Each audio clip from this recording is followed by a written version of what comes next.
PM મોદીના માતૃશ્રી વિરુદ્ધ અભદ્ર ટિપ્પણી મામલે ભાજપ દ્વારા મહેસાણા જિલ્લા કલેક્ટર ખાતે આવેદનપત્ર આપવામાં આવ્યું। વડાપ્રધાન નરેન્દ્ર મોદીના સ્વર્ગીય માતૃશ્રી હીરાબા વિરુદ્ધ બિહારમાં અભદ્ર ટિપ્પણીના વિરોધમાં મહેસાણા જિલ્લા ભાજપ દ્વારા આજે ઉગ્ર વિરોધ પ્રદર્શન કરવામાં આવ્યું।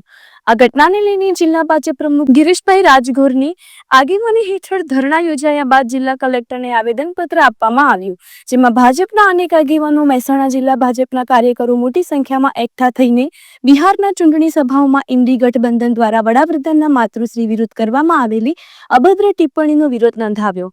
ભાજપે આ ઘટનાને શરમજનક અને અસહ્ય ગણાવી કોંગ્રેસની માનસિકતા પર સવાલ ઉઠાવ્યા। ધરણા દરમિયાન ભાજપ કાર્યકરોએ હાથમાં પ્લે કાર્ડ્સ અને બેનરો સાથે સૂત્રોચ્ચાર કરીને કોંગ્રેસની નિંદા કરી। જિલ્લા ભાજપ પ્રમુખ ગિરીશભાઈ રાજગોરે જણાવ્યું કે વડાપ્રધાન નરેન્દ્ર મોદી દેશનું ગૌરવ છે અને તેમના માતૃશ્રી વિરુદ્ધ આવી અશોભનીય ટિપ્પણીઓ કરવી એ ગુજરાતની જનતાનું અપમાન છે। આ મામલે દોષિતો સામે કડક કાર્યવાહી કરવામાં આવે। બ્યુરો ચીફ ઇન્જે લાઈવ ન્યૂઝ ચેતન પટેલ, મહેસાણા। મહેસાણા જિલ્લા ભારતીય જનતા પાર્ટી દ્વારા એક ધરણાનો કાર્યક્રમ હતો। આ ધરણા ખાસ કરીને બિહારના ચૂંટણી સભાઓમાં ઇન્ડી ગઠબંધનના સ્ટેજ ઉપરથી કોંગ્રેસ, આરજેડી અને એમના એલાયન્સ પાર્ટનરોના દ્વારા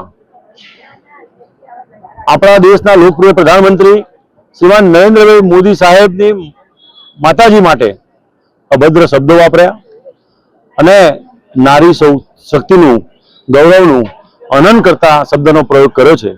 એના વિરોધમાં ભારતીય જનતા પાર્ટી મહિલા મોરચો અને જિલ્લા ભારતીય જનતા પાર્ટીના કાર્યકર્તા મિત્રો અને બહેનો સૌ માતૃશક્તિ ભેગી મળી અને આજે આ કાર્યક્રમ કર્યો છે।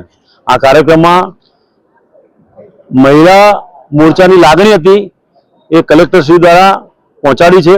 આ લાગણી એવી હતી કે કોંગ્રેસ, ઇન્ડી ગઠબંધનના, આરજેડી સહિતના નેતાઓ આ દેશની માફી માગે અને માતાના ગૌરવનું હનન કરાયું છે એ બદલ આ લોકોએ માફી માગવી જોઈએ એવી ખાસ લાગણી અને માગણી હતી એ આજે અમે કલેક્ટર દ્વારા રજૂ કરી છે।